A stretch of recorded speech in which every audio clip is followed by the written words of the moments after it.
My mother removed me from her because I don't like my new father, but when I received $12 million, she demanded money from me, citing financial problems. I don't think anyone ever dreams of a childhood like mine. To me, family was supposed to mean safety, love, and warmth. But those were things I only saw on TV or heard other kids talk about. When my mother, Linda, remarried Richard, I thought maybe things would finally get better. I was wrong. Linda was distant.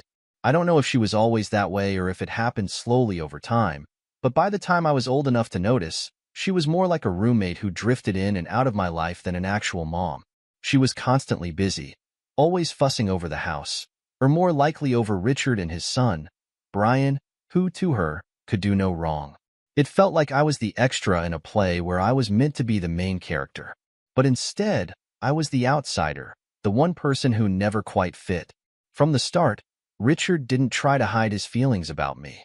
He acted like my very existence was a problem he had to deal with, and not in some subtle, I'm the man of the house way. No, he was obvious, loud, and relentless about it.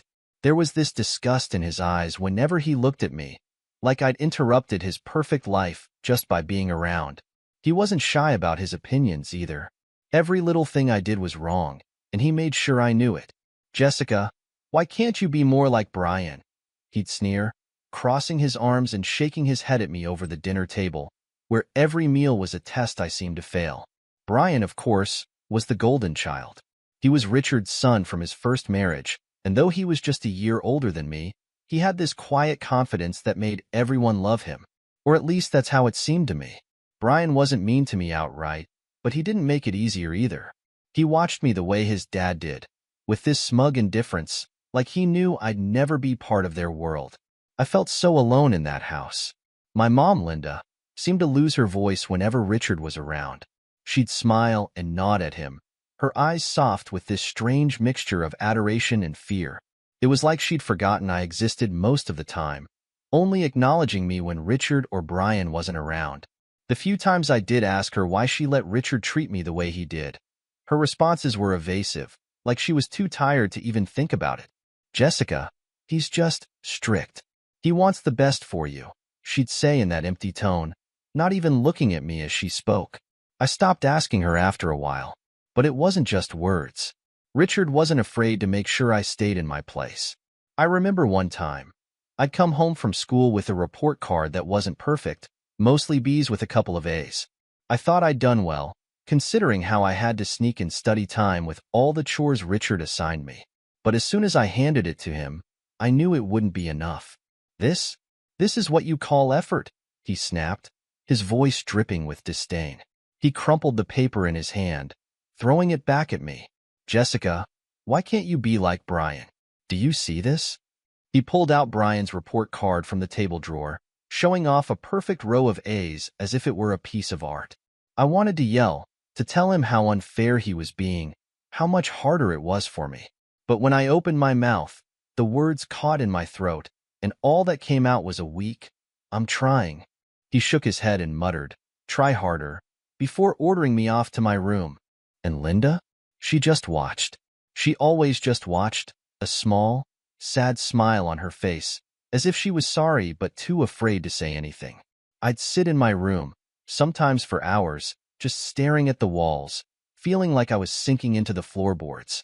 Those walls were the only things that heard my voice, the only things that seemed to hold my pain. They didn't judge, they didn't ignore, and they didn't make me feel like I was a mistake. There comes a point when you just can't take any more, and for me, that moment came one night after an argument that left me shaking. I was 17, weeks away from graduation, and I'd stayed up late finishing a school project. Richard had stumbled in late from some work gathering or whatever, reeking of alcohol. He took one look at me, slouched over my books at the kitchen table, and sneered, "What, you think you're going to get somewhere with that nonsense? Who do you think you are?" Something in me snapped that night. I didn't even respond.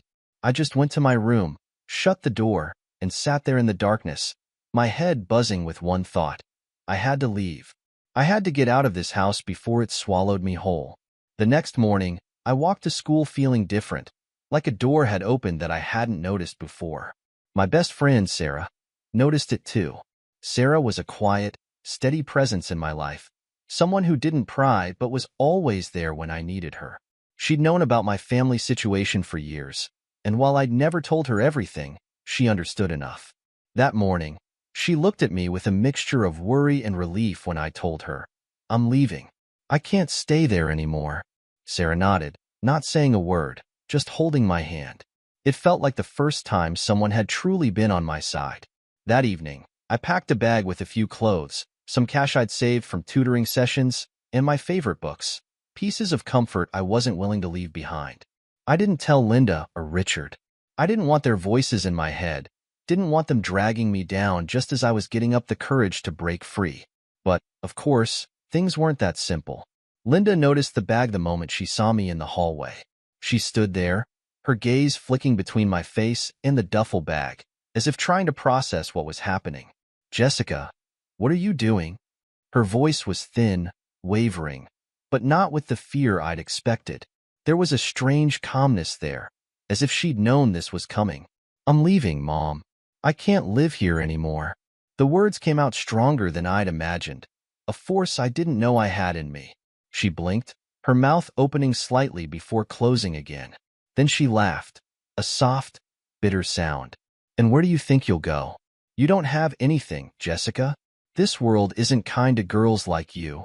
I'd rather face whatever's out there than stay here," I said, not backing down.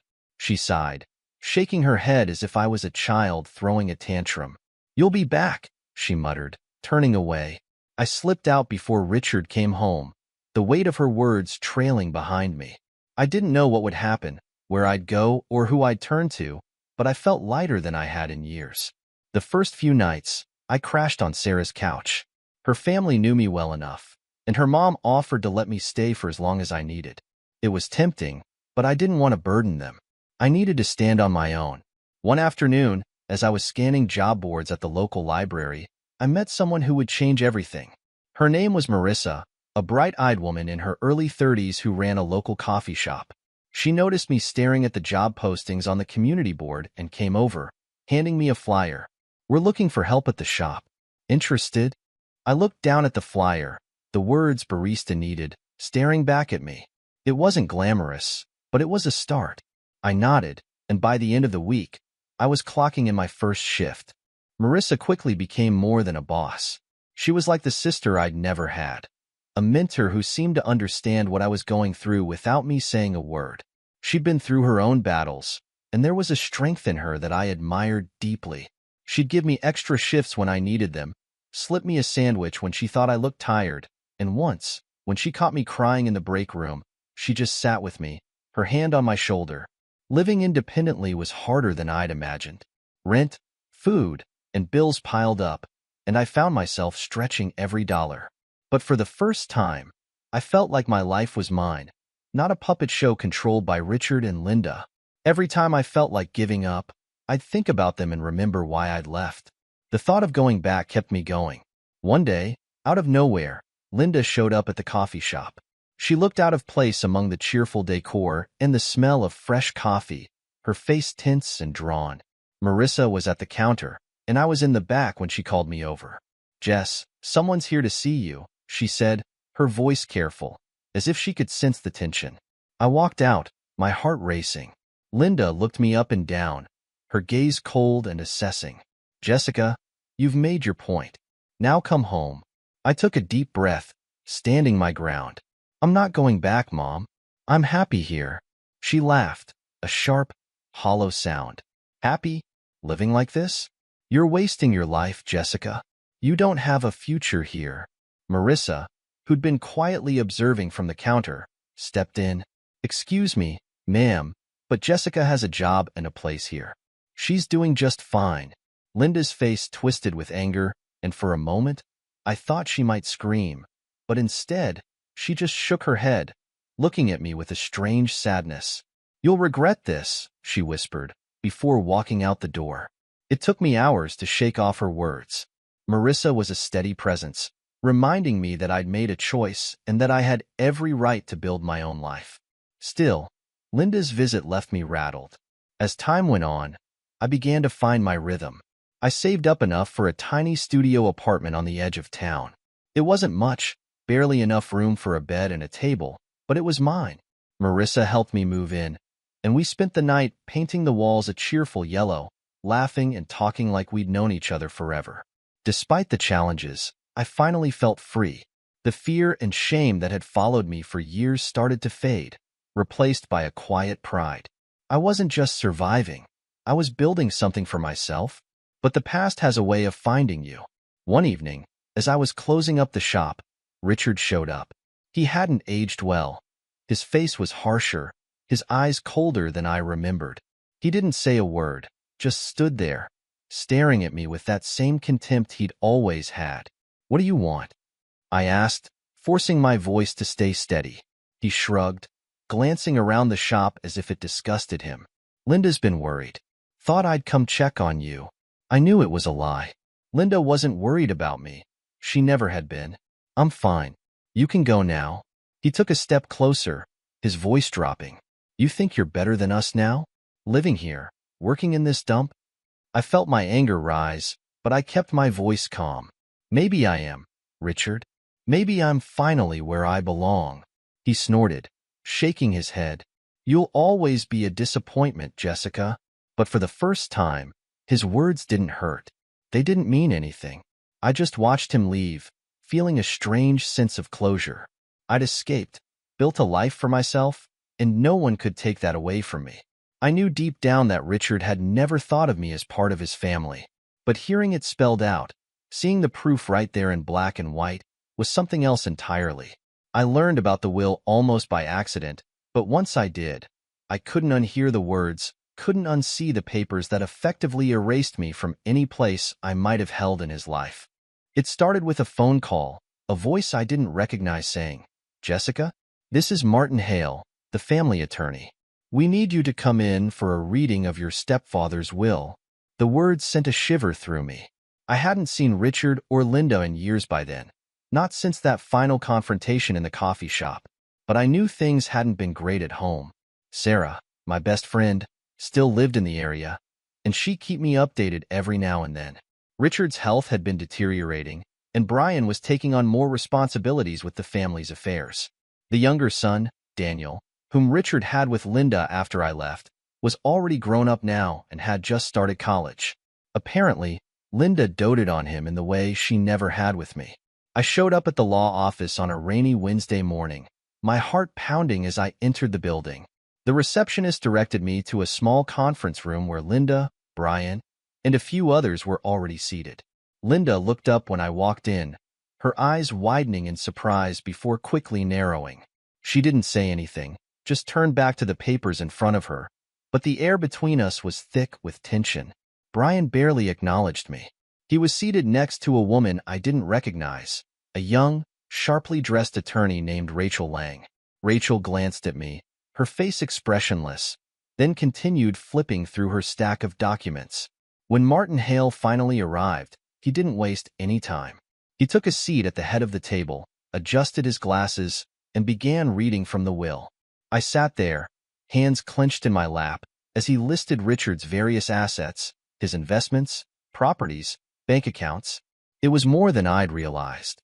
All of it sounded so far removed from my life, like he was reading off a shopping list for someone else's family. Then Martin paused, looking around the room before he continued. "To my sons, Brian and Daniel, I leave the entirety of my estate to be divided equally between them. This includes all properties, financial accounts, and any remaining personal assets." I waited, holding my breath, waiting to hear my name. But it didn't come. The silence stretched on, and when I finally looked up, I saw Linda watching me with a satisfied look, as if this had been the final move in a game she'd been waiting to win. That's it." I managed to choke out, my voice barely above a whisper. Martin gave me a sympathetic look. "I'm sorry, Jessica. Richard didn't leave any provisions for you in his will." The words felt like a punch to the gut. I sat there, staring down at my hands, feeling a strange, numb emptiness. It wasn't about the money. I'd made a life for myself without their help. But this was a final confirmation, a rejection that hit me in a way I hadn't anticipated. I'd always known I was an outsider, but hearing it made official was something else entirely. After the meeting, as people were filing out, Rachel, the attorney I'd noticed earlier, came over and quietly handed me her card. "If you have any questions, don't hesitate to reach out," she said, her voice low and calm. There was something in her tone, a flicker of empathy that I wasn't expecting. I took the card, nodding, too stunned to say much else. I left the law office in a daze, the rain pounding down around me. Sarah called that evening, and I told her everything, the words tumbling out before I could stop myself. She listened, silent and steady, letting me pour it all out until I was hoarse. "They've always treated you like this, Jess. This doesn't change who you are," she said, her voice gentle but firm. "But it feels like, I don't know, like I was never really there," I whispered, my voice barely audible. "You were there," she insisted. "You've just built something better for yourself, and they don't know how to handle that." Over the next few weeks, I tried to put it behind me. I buried myself in work, in the life I'd built, trying to ignore the ache that lingered. But it seemed like no matter where I went, I couldn't escape it. One night, Marissa, my boss at the coffee shop, found me sitting in the break room, staring off into space. "Hey, you okay?" she asked, sitting down across from me. I shook my head, unable to find the words. But Marissa didn't push. She just sat there with me, her hand resting on mine, a silent presence that reminded me I wasn't alone. It was around this time that Rachel, the attorney, reached out to me again. She'd left a voicemail, saying she had some information that might be relevant to me. Part of me wanted to ignore it, to pretend I didn't care, but curiosity won out. I called her back and agreed to meet. We met at a small cafe, where Rachel laid out a few documents in front of me. "I did some digging," she said, her voice careful. "Richard didn't mention you in the will, but there were some unusual discrepancies in his financial records. I thought you might want to know." My heart pounded as she explained that Richard had set up several funds in Brian and Daniel's names over the years, transferring large sums of money out of his personal accounts. It wasn't illegal, but it felt like another slap in the face, a reminder that he'd always planned for them, always put them first, while I'd been left to fend for myself. Rachel looked at me, her expression softening. "I know this is a lot to process, but if you ever need help, or even just someone to talk to, I'm here." That night, I sat alone in my apartment, the weight of everything pressing down on me. The will, the rejection, the years of feeling like an outsider. It all felt like too much. I thought about calling Linda, confronting her, demanding answers, but I knew it wouldn't change anything. Over the next few weeks, I started seeing a therapist, someone Marissa recommended. Dr. Green was a calm, kind woman with a gentle voice who helped me start to untangle the web of emotions I'd been carrying for years. In our sessions, I began to see that my family's rejection didn't define me, that their decision to exclude me was a reflection of them, not me. One day, while going through old photos, I found one of myself as a little girl, smiling at the camera with a spark of joy in my eyes. Looking at that picture, I felt a surge of protectiveness. That girl deserved better, and it was up to me to give her the life she should have had. The will, the exclusion, the years of feeling like I didn't belong. All of it was painful, but it didn't have to control me. I'd built a life for myself, one filled with people who cared, who saw me for who I was. And that was something Richard could never take away. The call that changed my life came on an ordinary Tuesday afternoon. I was wiping down tables at the cafe, getting ready to close up, when my phone buzzed with an unknown number. Normally, I'd ignore it, but something made me answer.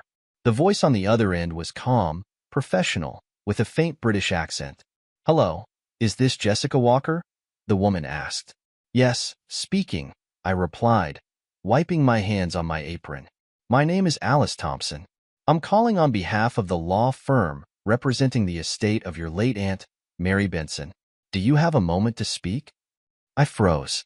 Aunt Mary? I'd only met her a handful of times as a kid. She'd been my mother's older sister, a mysterious woman who lived halfway across the country. My memories of her were fuzzy, mostly images of a tall woman with an air of elegance and independence, always dressed in bold colors, always moving around with a purpose. She was one of those people you'd never forget, even if you didn't know them well? Yes, I remember her, I said slowly, trying to process what she'd said. But why are you calling me? Alice paused before responding. Your Aunt Mary passed away a few months ago, and in her will, she named you as one of her beneficiaries. I'd like to set up a time for you to come to our office and discuss the details. Beneficiary. The word hung in the air, as unreal as if she'd told me I'd won the lottery. I stammered out a response, agreeing to meet her at the law firm the next day. That night, I lay in bed, my mind racing. Aunt Mary's death was a shock, but the idea that she'd left me anything was almost impossible to grasp. We hadn't been close. She was more like a distant legend in my family. What could she possibly have left me? The next morning, I arrived at the law firm early, my nerves buzzing. The office was located in an elegant old building downtown, the kind of place I'd never imagined myself stepping into. Alice Thompson met me in the lobby, a tall woman in a sharp suit with a serious but kind face.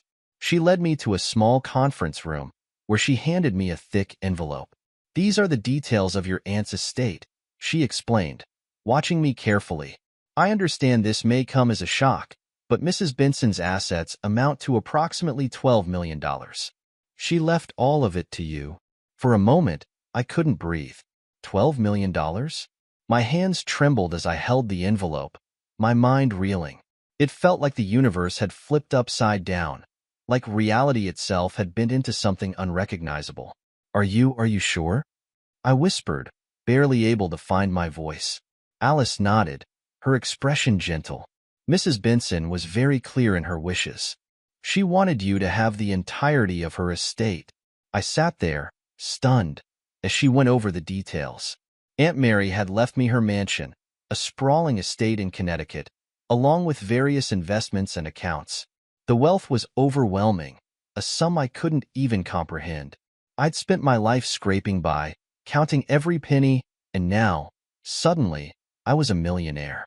As I left the office, clutching the envelope to my chest, I felt like I was walking in a dream. The air outside was crisp, the city bustling around me, but everything felt distant, like I was floating above it all. I couldn't believe it. I'd gone from struggling to make ends meet to having more money than I could ever need. When I got back to my apartment, I sat on the couch, staring at the envelope, the shock slowly turning into a kind of giddy disbelief. I called Sarah, my voice shaking as I told her the news. She was silent for a moment before bursting into laughter. Jess, are you serious? This is insane. I know, I said, laughing along with her, my heart pounding. I don't even know what to do with it. It doesn't feel real. Over the next few days, I started making plans. The money opened up a world I'd never even considered. I could buy my own place, maybe even travel, finally get away from the shadow of my past. But as exciting as it was, there was a strange sadness that lingered. Aunt Mary had left me everything, yet I barely knew her. I found myself wondering about her life, her choices, and why she'd chosen me to inherit her fortune. One afternoon, I decided to visit the mansion. I'd never seen it, only heard stories about the grand house where Aunt Mary had lived. When I arrived, I was struck by the sheer size of it. A sprawling estate surrounded by towering oak trees, with ivy creeping up the walls. The house was beautiful, elegant yet mysterious, much like the woman who had owned it. I wandered through the rooms, each one filled with remnants of Aunt Mary's life. The furniture was tasteful, carefully selected, and the walls were lined with bookshelves overflowing with novels, poetry, and memoirs. I felt a strange connection to her as I explored, as if I was piecing together the life of a woman I'd always wanted to know but had never been given the chance. In the study, I found a photograph of Aunt Mary as a young woman. She was stunning, with the same confident expression I remembered from my childhood. I couldn't help but wonder what had driven her to leave everything to me, a niece she barely knew. As I looked around the room, I felt a sudden resolve. I wanted to honor her memory, to live up to the trust she'd placed in me. In the weeks that followed, I began to settle into my new life. I bought a small condo in the city, a beautiful space filled with light, where I could finally feel at home. I quit my job at the coffee shop, though saying goodbye to Marissa and my coworkers was harder than I'd expected. They'd been my family, my support system, and leaving them felt like closing a chapter of my life. But as grateful as I was, the inheritance brought complications I hadn't anticipated. News of my windfall spread quickly, and soon, people I hadn't heard from in years started reaching out. Old acquaintances, distant relatives, even high school classmates I barely remembered suddenly wanted to reconnect.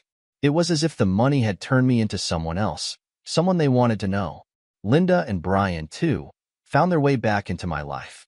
It started with a letter from Linda, a neatly written note that arrived in the mail one evening. She didn't apologize, didn't even acknowledge the years of neglect, but she wrote about how proud she was of me, how she'd always known I'd be successful. The words felt hollow, a desperate attempt to rewrite history now that I had something she wanted. A few days later, Brian showed up at my condo, unannounced. He looked the same as I remembered, tall, confident, with that same smug smile that had always grated on me. But there was a glint of desperation in his eyes, a vulnerability I'd never seen before. "Jessica," he said, his voice smooth, too polite. "I thought we could catch up, you know? It's been a while." I looked at him, incredulous. "You mean since you and your dad ignored me? Since you made it clear I wasn't part of the family?" He shifted uncomfortably, forcing a smile. "Come on, Jess. That was a long time ago. We're family. I just want to make sure you're okay."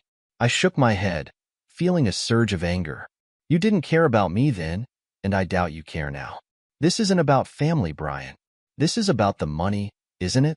He faltered, his composure cracking for a moment.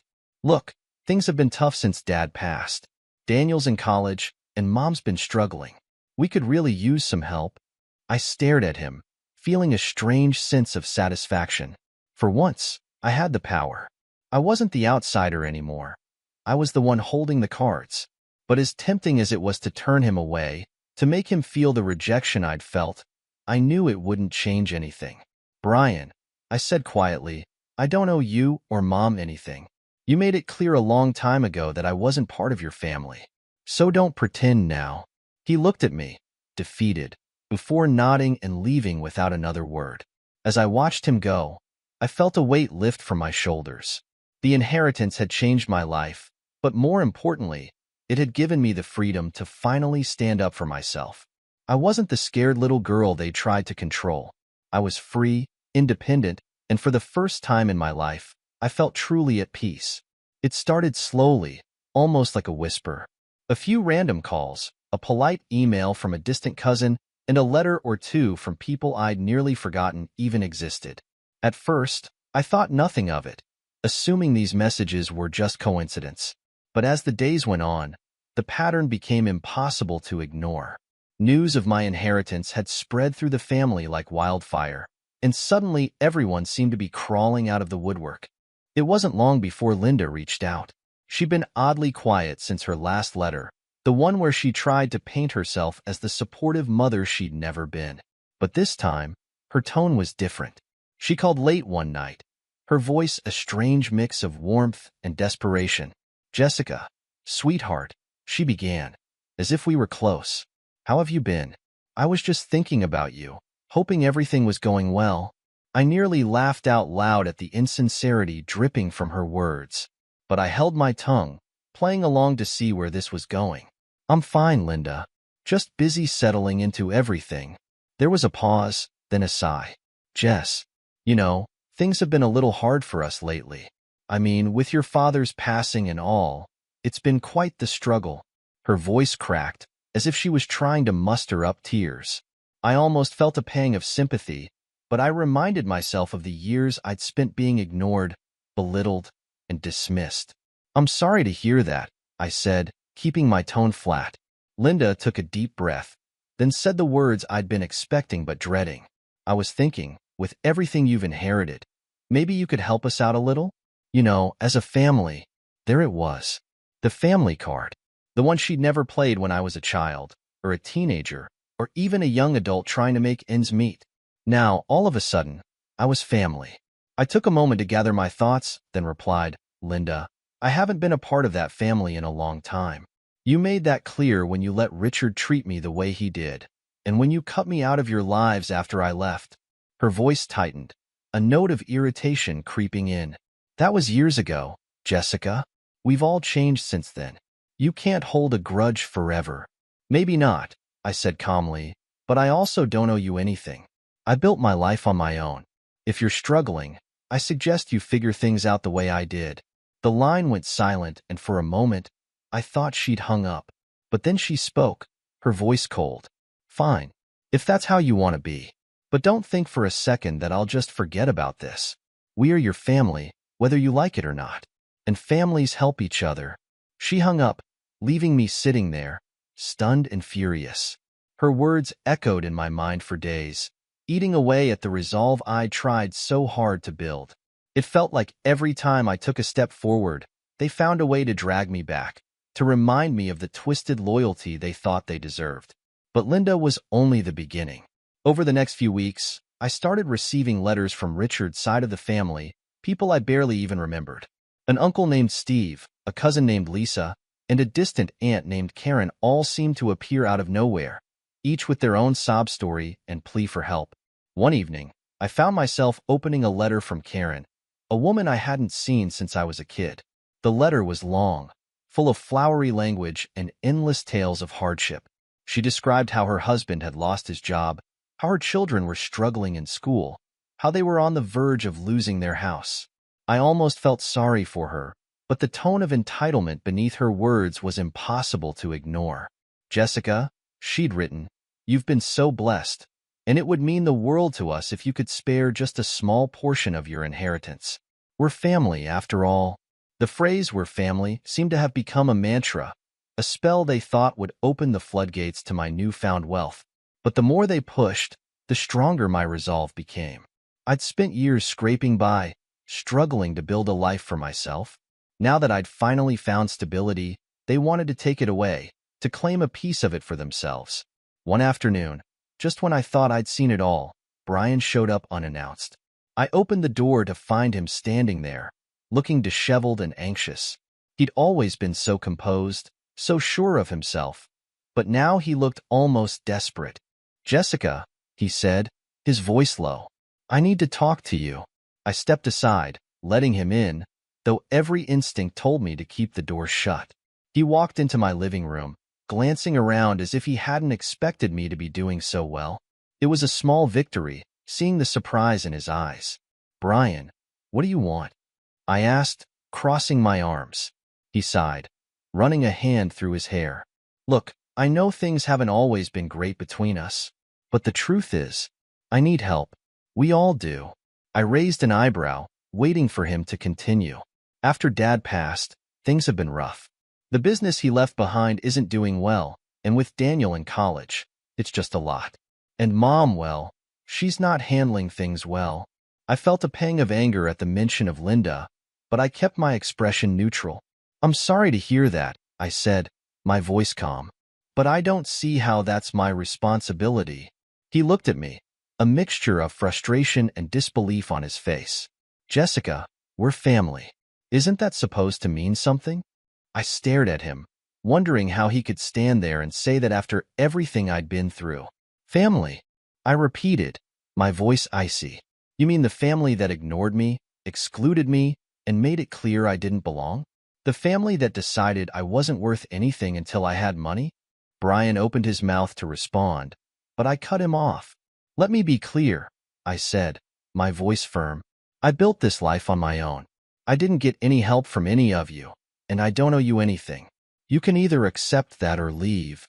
He stared at me, a flicker of something like guilt in his eyes, before finally nodding. Without another word, he turned and walked out, leaving me standing there, my heart pounding. After that, the letters and calls stopped. It was as if they'd finally realized that I wasn't going to give in, that I wasn't the scared, lonely girl they'd once known.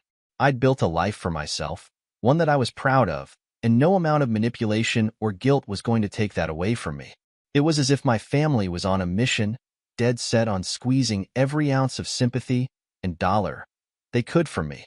After Brian's desperate visit, the pressure only escalated. The calls and messages started again, but this time they were less subtle, more aggressive. It was like they'd stripped away any pretense of kindness and gone straight for the jugular. Linda called almost every other day, alternating between tearful pleas and outright anger. "Jessica, how can you be so heartless?" she'd sob. "We're your family. After everything we've been through, don't you think you owe us something?" It didn't stop there. My Uncle Steve, who'd barely been in my life before, sent a long email accusing me of being selfish and greedy, reminding me of all the good times we'd shared when I was young. Memories that, as far as I could tell, only existed in his imagination. Each message was laced with guilt and entitlement, as if I'd somehow cheated them out of their rightful inheritance. One day, Linda showed up at my condo. I opened the door to see her standing there, her face lined with frustration and what looked like a forced sadness. I hesitated, but she pushed past me, making herself comfortable on my couch. "Mom, you can't just barge in here," I said, trying to keep my voice calm. She looked around, her eyes landing on the decor, the little touches I'd added to make the place my own. "You live in such luxury, Jessica. Do you even realize how selfish you're being?" she sneered. I crossed my arms, refusing to let her get under my skin. "Luxury? I live in a one-bedroom condo and work for everything I have, Linda." She sighed dramatically, as if she was already exhausted. "This is more than enough for one person. Meanwhile, your family is suffering. You know Daniel's tuition isn't cheap, and Brian's struggling with the business." I interrupted her, unable to keep the anger out of my voice. "And that's my responsibility, how? You made your choices, Linda, and so did Richard. You chose to push me aside, to treat me like I was nothing. Now that I have something you want, I'm suddenly family?" Her face twisted with a mixture of anger and frustration, but she said nothing. After a moment, she stormed out, slamming the door behind her. A few days later, I received a letter from a lawyer representing my family. Apparently, they were trying to stake a claim on Aunt Mary's inheritance, citing family obligation and claiming that my selfishness was causing them hardship. I didn't know whether to laugh or scream. It was absurd, but it felt like a betrayal on a level I couldn't fully process. They turned to legal threats, trying to manipulate me into giving them what they felt they were entitled to. I immediately called my own attorney, Rachel Lang, the same lawyer who'd guided me through the initial inheritance process. She was a tough, no-nonsense woman who had a way of making people take her seriously. When I told her about the letter, she didn't seem surprised. "Jessica, these things happen all the time," she said, her voice calm and reassuring. "People get desperate when they feel entitled to something they don't have. Let's take a closer look at their claim and see what we're dealing with." She dug into the documents they'd sent, sifting through the legal jargon and fake claims they'd cobbled together. Within days, she'd uncovered the truth. It was all a sham. The documents they'd submitted were forged, a clumsy attempt to blackmail me into giving them a share of the inheritance. They'd even gone so far as to falsify signatures and had fake financial hardships to back up their claim. Rachel called me into her office with a triumphant smile. "Jessica, they're bluffing. Every document they submitted is either falsified or exaggerated. They have no legal standing whatsoever." A wave of relief washed over me, but it was quickly replaced by a deep, simmering anger. How far were they willing to go? They lied, schemed, and tried to manipulate me, all in the name of family. I felt like I was seeing them for the first time, stripped of the masks they'd worn for years. Rachel filed a response, shutting down their claims with a detailed counterargument that left no room for doubt. Within a week, we received notice that their lawyer had withdrawn the case, quietly retreating in the face of Rachel's evidence. But it didn't end there. Linda was far from finished. Just when I thought things were settling down, I received another lawsuit, this time from my own mother, demanding $4 million for emotional damages and lost family support. I stared at the papers in disbelief.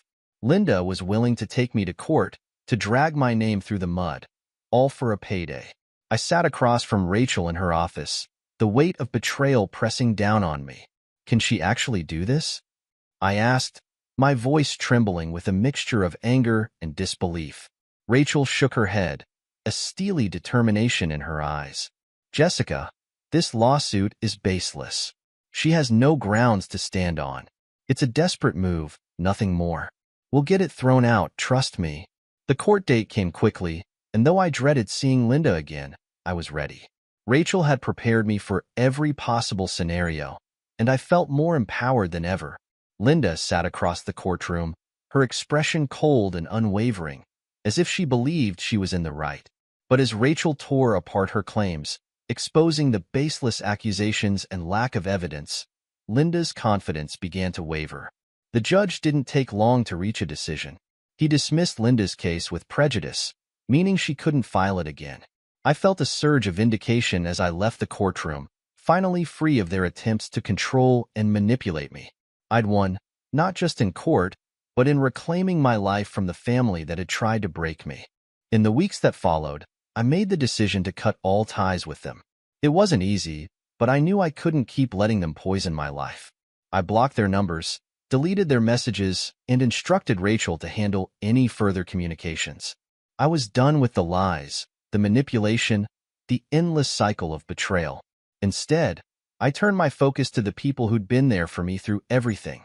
Sarah, Marissa, and a few close friends who'd supported me without question. They'd been my rock, my family in every way that mattered. I realized that I didn't need the approval or acceptance of people who only wanted to use me.